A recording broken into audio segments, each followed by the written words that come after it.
আপনার নাম? নমস্কার, আমি মিতা চক্রবর্তী। তো এই যে 2026 সালের নির্বাচন, এখানে আপনি কাকে ভোট দেবেন? কাকে সমর্থন করবেন? দেখুন, যেহেতু আমরা তো অনেকদিন থেকেই দেখছি টিএমসির যেসব সন্ত্রাস, যেভাবে লুটপাট, যেভাবে চুরি করছে, তো সাধারণ মানুষ হিসেবে আমরা মনে করি এবার পাল্টানো দরকার। তাই আমরা ভাবছি একটু বিজেপি সরকার আসলে ভালো। কিন্তু দিদি তো, আপনি একজন গৃহবধূ, দিদি তো 1,500 টাকা করে ভাতা দিচ্ছে, বেকারদের 1,500 টাকা করে দিচ্ছে, তবু কেন দিদিকে আপনারা সমর্থন করছেন না? দেখুন, দিদি 1,500 টাকা করে দিচ্ছে, এটা আমরা শুনেছি বা পাচ্ছে আমরা জানি।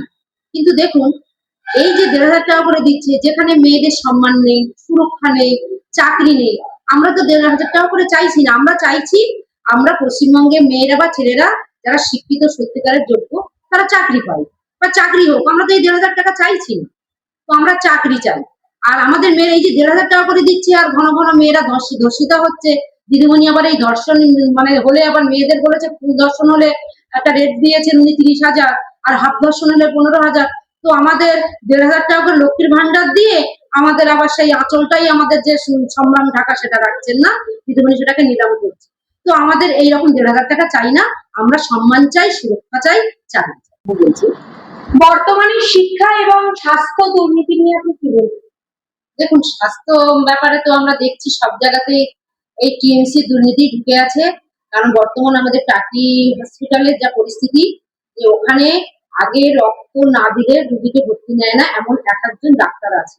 আমি সব ডাক্তার খারাপ বলবো না, একটা একটা ডাক্তার এত বাজে আছে যে রুগীদের সাথে যা বাজে ব্যবহার, মানে যে ওষুধটা ওই হসপিটালেই পাওয়া যায় সরকারি, সেখানে সেটা পাওয়া যায় মানে দেবে না, বাইরে থেকে কেনায়।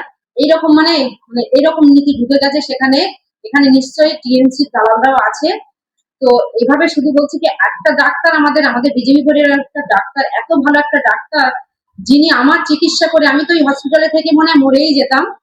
তো ওর যে মানে ঋতুদেব হালদার বলে একজন ডাক্তার, যে আমাদের বিজেপি পরিবারের ডাক্তার, এত একটা ছোট্ট বয়সে এত সুন্দর ডাক্তার, যে মানে যেভাবে আমাকে দূর থেকে ফোনে বা ভিডিও কলে দেখে সেইভাবে আমার চিকিৎসা করে আমি আজকে সত্যি কথা কি আমি সুস্থ। আজকে নিলে 6-7 দিন আমি হসপিটালে পড়েছিলাম।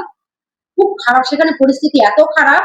অন্যান্য ডাক্তাররাও খুব ভালো ছিল আমার সাথে করে, আমি না পেরে সেই রিমিয়া সুলতানা বলে একজন ডাক্তার, তার নামে আমি কমপ্লেনও করেছিলাম যে এইভাবে রুগীদের সাথে বাজে বিহেভ করার জন্য বা তাদের রক্ত না নিয়ে ভর্তি করার জন্য। তো এইরকম তো হসপিটালে হয় না যে যে কোনো রুগী যাবে সরকারি হসপিটালে, তাকে ইমার্জেন্সি মনে বলে ভর্তি নেবে।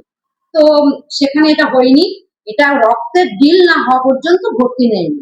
তো এইরকমই আমাদের টাকি হসপিটালের স্বাস্থ্য অবস্থা এরকমই আমাদের পশ্চিমবঙ্গের এমনি সব জায়গাতেই হচ্ছে। আর শিক্ষা বলতে, আমাদের যেহেতু আমরা টাকিতে বাস করি, টাকিটা বলাটাই বেশি ভালো। আমাদের টাকি যে সরকারি যে কলেজ আছে, ওখানে তো টিএমসি দাদা দিদিরাই ভরে থাকে, সেখানে কোনো শিক্ষা নেই। ওই তারাই মানে যেটা বলবে সেটাই হবে, স্বাক্ষরের থেকে কিছু আসে, তারাই যেটা বলবে এই টাকির মানে কলেজটাই এখন তাদের, তারা যেটা বলবে, এখানে কোনো মেধার কোনো ব্যাপার নেই। ওদের পাশে নিয়ে মেধা নিয়েও যারা ভর্তির জন্য এরা টাকা পয়সা একটা ভালো মোটামুটি টাকা নেয়, যারা সত্যিকারের ভালো মানে মানে স্কলারশিপ বা যা কিছু পেয়ে যারা মানে মানে পাশ করেছে, তারা কিন্তু ভালোভাবে এদেরকে টাকা দিলে তবে সেখানে ভর্তি হয়। মানে এইরকম দুর্নীতি ঢুকে গেছে মানে সব জায়গাতে। এই পশ্চিমবাংলায় যে টিএমসি যে নোংরা রাজনীতি, স্কুল কলেজ মানে স্বাস্থ্য ব্যবস্থা কোথাও ছাড় নেই, সব জায়গাতেই নোংরা। এই জন্য পাল্টানো ভীষণ দরকার। প্রত্যেকটা মানুষ, সাধারণ মানুষ বুঝে গেছে দিদিমণি যেভাবে নাটক করেন, এই নাটকে আর কেউ বলবে না। সমস্ত পশ্চিমবাংলার মায়েরা এখন পাল্টাচ্ছে, পাল্টানো দরকার। মোদী সরকারকে অবশ্যই সবাই দুহাত তুলে আসবে। বর্তমানে রাজনৈতিক প্রেক্ষাপট নিয়ে আপনি কি বলবেন? দেখুন, বর্তমানে যে রাজনীতি চলছে আমাদের পশ্চিমবাংলা, দিদির রাজনীতি, মানে দিদির যেসব পোষণ পুত্র, যেসব দুধের গাইরা আছে, তাদের নিয়ে দুষ্কৃতী ভাইদের নিয়ে এই রাজনীতিটা করছে। যে মানে পৌরসভায় ভোট হতে দেয় না, জোর জবস্তি ভোট চুরি করে, আর অন্য বিরোধী পার্টিতে ভোটে দাঁড়াতে দেয় না। যদি বা কেউ দাঁড়ায়, তাদেরকে জোর করে তুলে নিয়ে যাওয়া হয় গুন্ডা দিয়ে। এই মানে এমনই সন্ত্রাস রাজনীতি চলছে।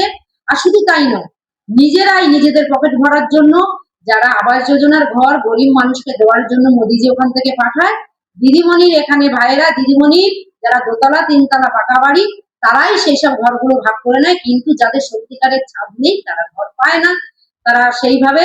আর বিজেপি করার অপরাধে তো তাদের তো কোনো কিছুতেই মানে টিএমসিরা তাদেরকে কোনো কিছুতেই দেয় না, সবটাতেই বঞ্চিত করে।